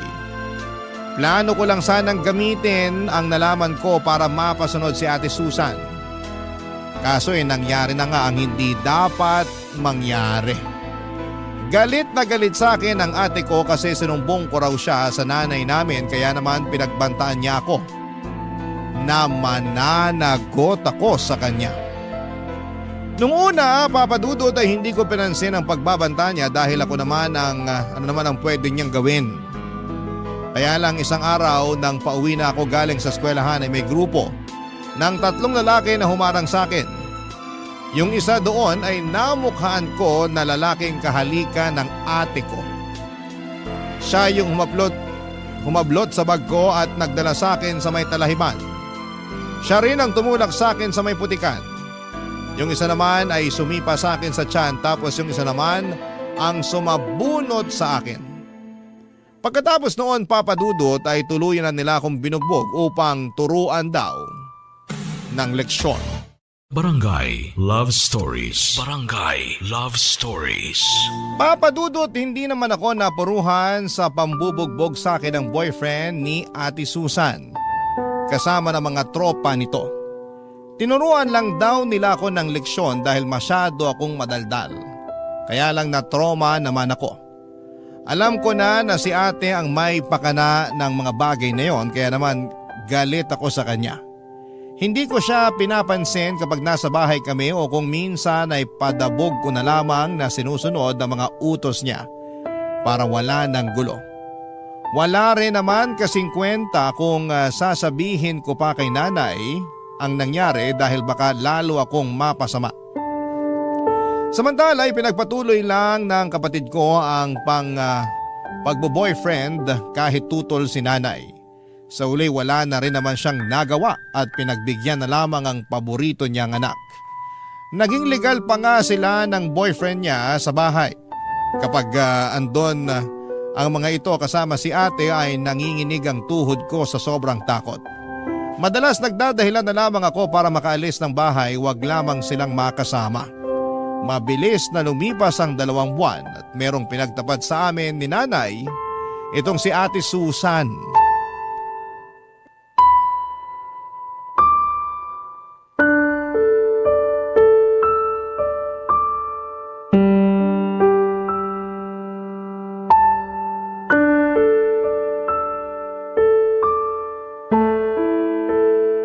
Nay, aalis na po ako. Magsasama na kami ng boyfriend ko. Ano? Paano na lang ang pag-aaral mo? Ayoko naman talaga ng kurso ko eh. Kayo lang naman yung nagpumilit sa akin na kumuha ng business administration eh. Wala nga akong alam sa pagninegosyo. Kaya nga pinag-aaral kita para malaman mo. Saka yun yung kurso na siguradong may patutunguhan ka pagka-graduate mo. Ayoko nga po sabi ng kurso na kinuha ko. Kung gusto nyo, kayo na lang ang mag-aral. Anong sinabi mo? Alam ko narinig niyo yung sinabi ko. Hindi ko na po uulitin. Pinag-aral kita. Hindi para sagot-sagutin mo ako ng ganyan. Ate Susan, bakit mo naman bigla yan naisip? Kung kailan malapit ka ng graduate? Wala ka na doon, no? Masyado kang maraming tanong. Tama ang kapatid mo. Bakit din biglaan ang pag-alis mo sa bahay natin, anak? Sabihin mo, ano ba kasing nangyari? Alam Nakakainis na kayong dalawa eh. Kung makatanong kayo, akala nyo naman malaking krimen yung gagawin ko. Hindi ba pwede na gusto ko nang bumukod at magsama na kami ng boyfriend ko? Hindi ako naniniwala na yun lang ang dahilan mo. Kilala kita, may pagkasinungaling ka. Anong sinabi mo? Sabi ko, may pagkasinungaling ka. Totoo naman eh. Maraming beses ka nang nagsinungaling kay nanay. Pinagbibigyan ka lang niya kasi paborito ka niyang anak. Pwede ba, Vito? Manahimik ka na lang muna dyan. Hindi naman to tungkol sa'yo eh. Tungkol to sa ate mo. Kaya wag ka na munang sumubat-sabat dyan. Kaya ka hindi paborito ni nanay kasi masyado kang trying hard. Hindi ako trying hard. Trying hard ka? Pwede ba? Manahimik na nga kayong dalawa. Yang anak niyong pagsabihan niyo, Nay, masyadong mayabang eh. Wala namang pinagmamayabang. Bakit ikaw? Anong pinagyayabang mo? Sige nga. Ayaw mong tumigil ah. Nasaan na ba yung kawali, mga linti kayo? Habang tumatagal masyado kang nagiging epal eh. Ikaw nga, akala mo kung sinong spoiled brat? Talaga lang ah. Sinabi ng tumigil na kayo! Ay! Sige, sa susunod na marinig ko pa yung bangayan ninyo, ihahampas ko na sa mga pagmumukha nyo ang kawaling to. Kaya mas lalo kong gustong umalis sa pamamahay na to eh. Sawang-sawa na ako sa pagiging diktador nyo. Ako pa rin ang nanay nyo, kaya karapatan kong diktahan kayo. Hindi nyo na magagawa yun dahil ayoko nang tumira sa pamamahay na to kasama kayo. Ayokong palakihin na magiging anak ko rito. Ano ka mo? Sinasabi ko na nga ba, buntis ka ate! Oo, buntis nga ako. Kaya hayaan nyo na kami magsama ng boyfriend ko. Papadudot, doon ko lang nakitang umiyak ng husto ang nanay namin dahil sa desisyong umalis ni Ate Susan. Pakiramdam ko ay nawala lahat ng galit at tampo ko sa nanay ko noong nagmakaawa siya kay ate na huwag kaming iwanan. Yung pakiramdam ko noong mga panahong yon ay para bang naninikip ang dibdib ko sa haguluhol ng nanay ko. Kaya nga hindi ko na rin napigilang magmakaawa sa ate ko na huwag niya kaming iwanan. Pero naging bingit bulag si Ate Susan sa pag-iyak at pagmamakaawa namin ni nanay. Sinabi niya na nasa tamang edad na siya para magdesisyon sa sarili niya at gawin ang kagustuhan niya. Tinuloy niya pa rin ang pag-alis at pakikisama sa boyfriend niya. Ang balita namin, umuwi raw sila sa probinsya ng lalaki sa Albay, Bicol. Pero pagkalipas ng 1.5 taon ay nagulat na lamang kami ni nanay nang sumulpot sa bahay si Ate Susan. Dala ang anak niya upang ipaalaga sa nanay namin. At doon nga niya sinabi sa amin ang nangyari sa kinakasama niya, Papa Dudut.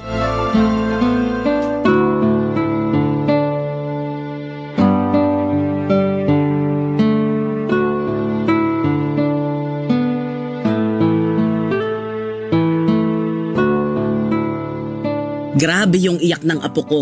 Akala mo naman inaaway. Buti na lang talaga napatulog ko na siya. Kaya nga, Nay. Pareho kaming walang maayos na tulog kasi hindi siya komportable dun sa bus eh. Kaya nga pagkatapos nating maghapunan, magpahinga ka na. Bakit kasi hindi kayo nag-text na uuwi pala kayo rito? Sana nasundo ko man lang kayo sa terminal. Ayoko namang makaabala sa inyo ni Nanay. Hindi ka naman nakakaabala, anak eh. Pero tama rin naman si Vito. Kung alam lang namin na magbabakasyon kayo rito ng apo ko, sana nakapaglinis man lang ako ng bahay. Ang totoo, hindi naman po kami magbabakasyon dito. Umuwi kami rito kasi dito na kami titira. Bakit? Anong nangyari? Oo nga ate. Saka nasaan ang kinakasama mo? Nandun sa Bicol, iniwan ko. Ano ka mo? Iniwan? Ibig sabihin, hiwalay na kayo? Parang gano'n na nga. Masyado kasi siyang mamas boy. Hindi kami magkasundo ng biyanan ko. Lagi akong pinag-iinitan kahit nung buntis pa lang ako. Akala ko magbabago pag pinanganak ko na yung baby namin kasi nga unang apo nila. Kaya lang, mas lumala pa yung ugali. Nalaman ko na lang na lagi pala akong pinagchichismisan ng kapitbahay na kesyo ganito lang ako, ganyan. Sinisisi ako kasi hindi raw nakapagtapos sa pag-aaral yung anak niya. Ay baliw pala siya eh. Ako ang harapin niya nang makita niyang hinahanap niya. Pero alam naman ng kinakasama mo yung ginagawa sa'yo ng nanay niya. Alam naman, kaso mamas boy nga. Mas kinampihan yung nanay, palibasa matanda na raw. Basta, nakakasawa na. Akala niya yata ako yung klase ng babae na magtitiis kasama sa pamamahay nila, yung nanay niyang sala sa init, sala sa lamig. Kaya nilayasan mo sila, tanga yung anak mo, ganun. Oo. Ibang klase ka rin eh. Bakit ba? Hindi ba kayo masaya ni nanay na umuwi na ako rito sa bahay? Wala naman akong sinabi na hindi kami masaya. Parang nung huli nating pagkikita, nagmamakaawa pa kayo na wag akong umalis. Ngayon na nandito na ako kasama yung anak ko, para namang pinagsakloban ng langit at lupa yung mga mukha niyo. Huwag mo na lang pansinin si Vito. Lagi namang mukhang pinagsakluban ng langit at lupa yung mukha ng kapatid mo eh. Basta anak, masayang masaya ako kasi sa wakas, nandito na ulit kayo sa bahay ng apo ko. Sobrang miss na miss ko na kayo, naku lalo ka na. Miss ko na rin po kayo, Nay. Ano nang plano mo ngayon? Pwede bang bukas na lang ako magplano? Kasi kita mo na ngang pagod na pagod kami ng anak ko sa biyahe, makatanong ka dyan. Huwag ka mag-alala kasi may pera naman ako na itatabi. May pang-ambag ako kahit man lang sa pagkain natin. Akala mo yata nagbakasyon na ako dun sa Bicol. Nagtitinda-tinda naman ako ng ice candy tsaka yelo nung summer kaya kahit papano may kinita ako. Kung yun ang inaalala mo.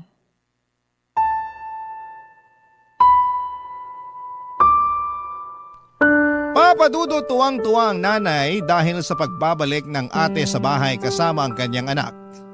Hati naman ang pakiramdam ko dahil para sa akin ay may atraso pa rin siya sa amin.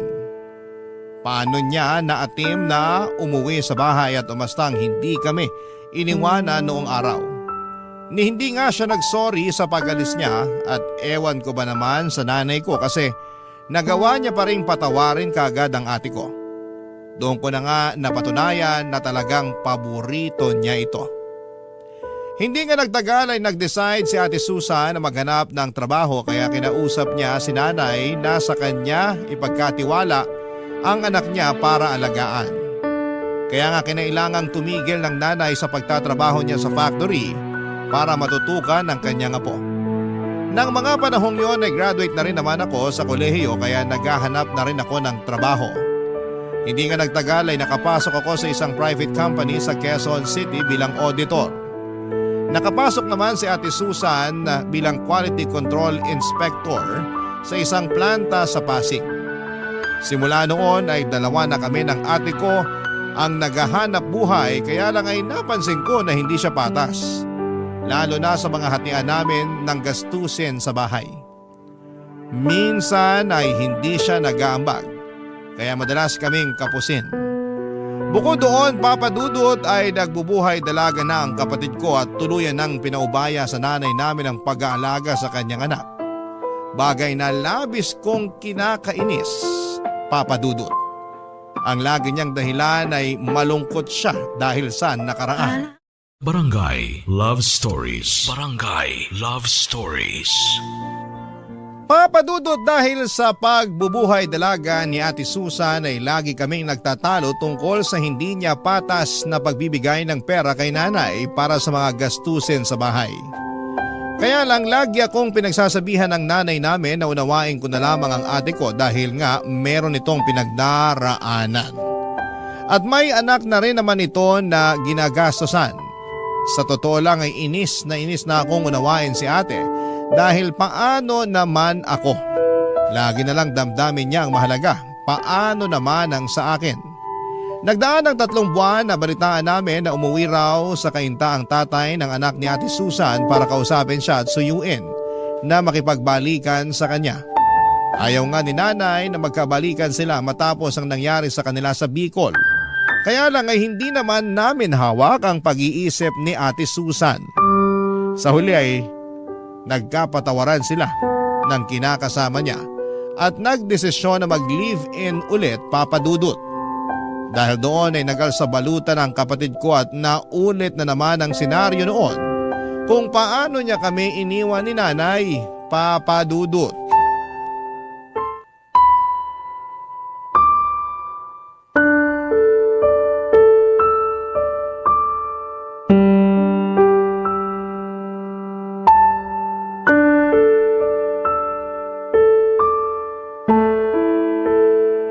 Anak naman, huwag ka nang umalis.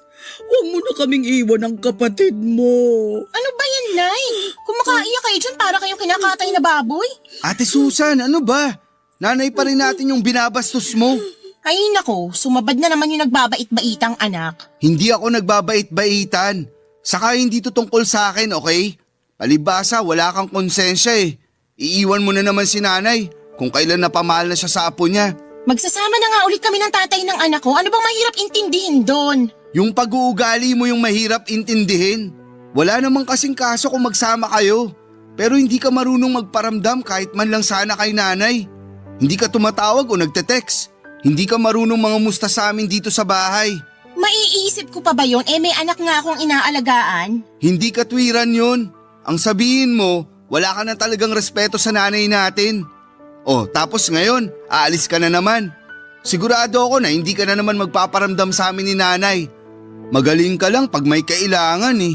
Doon ka lang namin nararamdaman. Nasasabi mo lang yan kasi hindi mo pinagdadaanan yung mga pinagdaanan ko. Hindi ko na kailangan pagdaanan yung mga mali-mali mong desisyon sa buhay. Anong sabi mo? Pwede ba? Tama na nga yung pagtatalo ninyo. Hanggang ngayon ba naman parang bata pa rin kayo mag-away? Baka nakakalimutan ninyo. Magkapatid kayo. Si Vito yung pagsabihan nyo, Nay. Siya lang naman yung masyadong epal eh. Akala mo kung sino makapagsalita porque mas malaking kinikita? Hindi ako nagmamalaki sa'yo. Saka pinagtrabahuan ko lahat ng meron ako.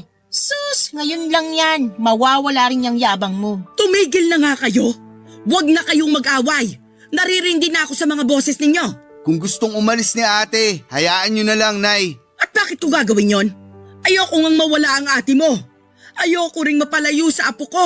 Tigilan nyo na nga po yung pagiging madrama nyo. Hindi naman kami titira sa ibang bansa. Dito pa rin kami sa Pilipinas. Malayo nga lang sa bahay natin. Kung bakit ba kasi babalik ka pa ulit sa Albay? Pwede namang dito na lang kayo ng anak mo sa Kainta. Mahirap po ba talagang intindihin? Gusto nga ng kinakasama ko na doon na kami tumira. Plano na rin namin magpakasal at bumuo ng sarili naming pamilya. Kung tungkol naman doon sa nanay niya yung inaalala nyo, naisip ko, tama rin naman siya nung nag-usap kami. Pwede ko pa rin naman bigyan ng isang pagkakataon yung nanay niya. Tsaka magulang pa rin siya ng tatay ng anak ko kaya dapat ko pa rin siyang respetuhin. Nakakatawa na. Marunong kang rumespeto sa ibang tao, pero hindi sa sarili nating nanay. Tumawa ka lang hanggang gusto mo pero hindi nyo na mababago yung desisyon ko. Anak naman eh. Huwag ka nang umalis. Huwag mo akong iwanan. Vito, anuhin mo nga yung nanay mo? Masyadong clingy, nakakainis. Hayaan nyo na lang pong umalis si ate. Total, hindi na rin naman tayo mahalaga sa kanya. Ayokong umalis ang ate mo. Ayokong magkalayo kami uli. Papadudod sa ikalawang pagkakataon ay iniwan kami ni Ate Susan. Umalis siya nang hindi man lamang lumilingon sa umiiyak at nagmamakaawa naming nanay. Galit ako sa kanya, Papa Dudut, dahil sa pananakit niya sa nanay namin. Napakawalang respeto niya para magdesisyon ng ganon na lamang. Sa totoo lang ay malungkot din naman ako sa pag-alis nila ng pamangkin ko. Pero mas nanaig sa akin ang pagkadismaya sa kanya. Yung pagkakataon na yon pala ang huling beses na makikita namin sila ng buhay dahil pagkalipas ng 3 araw ay nalaman naming na aksidente ang bus na sinasakyan nila ng pamilya niya. Hindi matanggap ng nanay ang nangyari kay Ate Susan at sa apo niya. Labis-labis naman ang pagsisisi ko dahil hindi ko pa piniling makipagkasundo sa sarili kong kapatid ng mga panahong may pagkakataon pa sana. Hindi nyo rin naman ako masisisi at hindi kasi talaga kami lumaking malapit sa isa't isa. Kaya nga humingi talaga ako ng tawad sa harapan ng kabaong niya at nangako na hindi ko pababayaan si nanay habang nabubuhay ako. Mabilis na nagdaan ang 1 taon. Nagsunod-sunod ang pagkakasakit ni nanay hanggang sa makitaan siya ng maagang sintomas ng demensya. At tuluyan na nga yung lumala at magprogreso sa paglipas ng mga taon. Pero Papa Dudut, hindi ko sinukuan si nanay. Hindi ko siya iniwanan. Nanatili ako hanggang sa mga huling sandali niya para ipaalala sa kanya na mahalaga siya sa akin at kung gaano siya kaimportante. At syempre, kung gaano ko siya kamahal.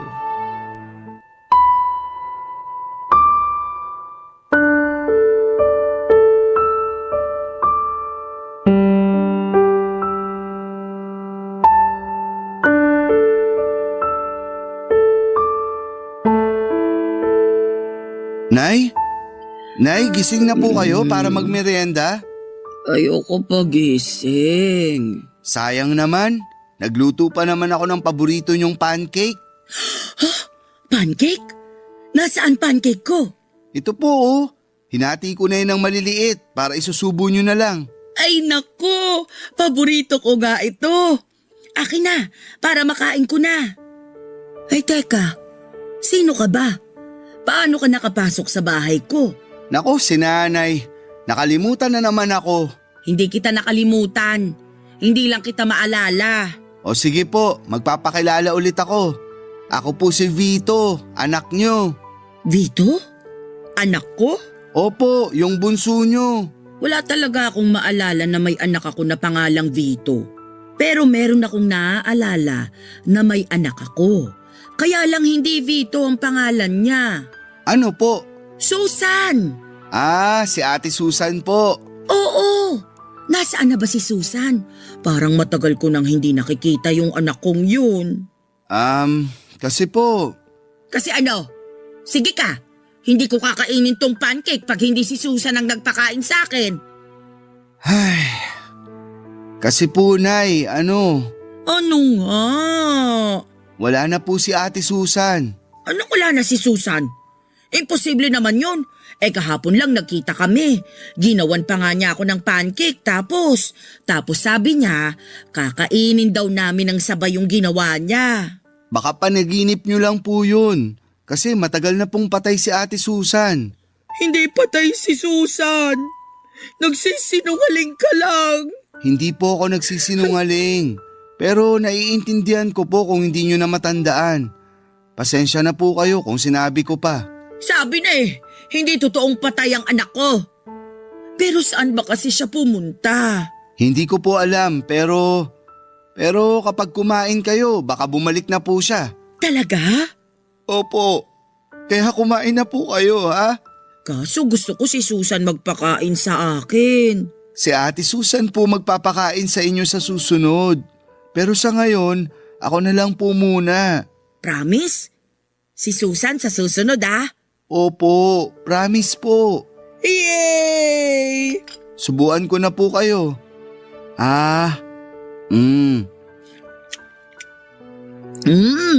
Sarap talaga ng pancake. Kumain lang po kayo ng marami para matuwa po si ate pagbalik niya. Sige, gusto ko kasi matuwa sa akin yung anak ko Kaya nga po. Ikaw, kaninong anak ka? Sa inyo po. Wala talaga akong matandaan na may anak akong kapangalan mo. Pero, sige, simula ngayon, anak na kita. Ampunin na kita Magiging nanay mo na ako. Sige po, simula ngayon, anak niyo na ako. Ayan, para kahit wala pa si Susan, mayroon naman akong anak na kasama ko. Salamat, Vito Salamat sa pag-asikaso mo kay nanay. Walang anuman po. Mahal na mahal ko po kayo. Mahal na mahal din kita. Kayo ng ate Susan mo. Papadudot, yon ang mga huling sandali ng nanay kapiling ako. At pagkalipas lang ng 1.5 buwan ay tuluyan na siyang kinuha sa akin ng Panginoon. Napakalungkot ng mga panahong yon dahil nag-iisa na lamang ako sa buhay. Pero masaya naman ako dahil binigyan ako ng tsansa na alagaan si nanay hanggang sa mga huling sandali niya. Kahit na tuluyan na niya akong nakalimutan, alam ko na may mga pagkakataon na naaalala niya pa rin ako. At ganoon din ang namayapa kong kapatid na si Ate Susan.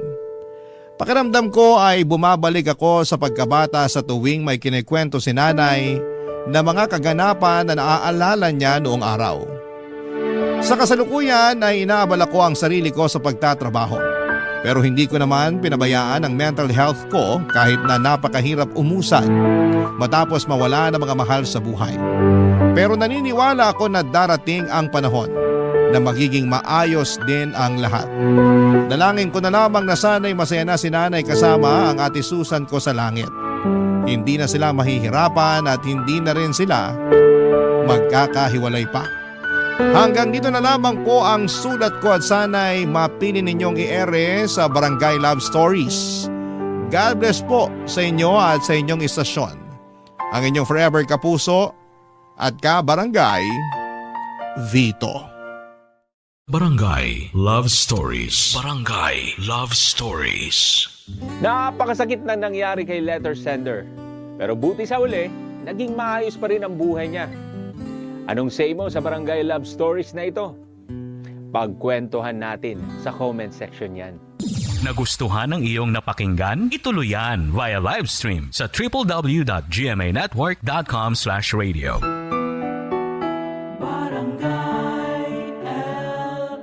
In Mega Manila, 97.1. Forever.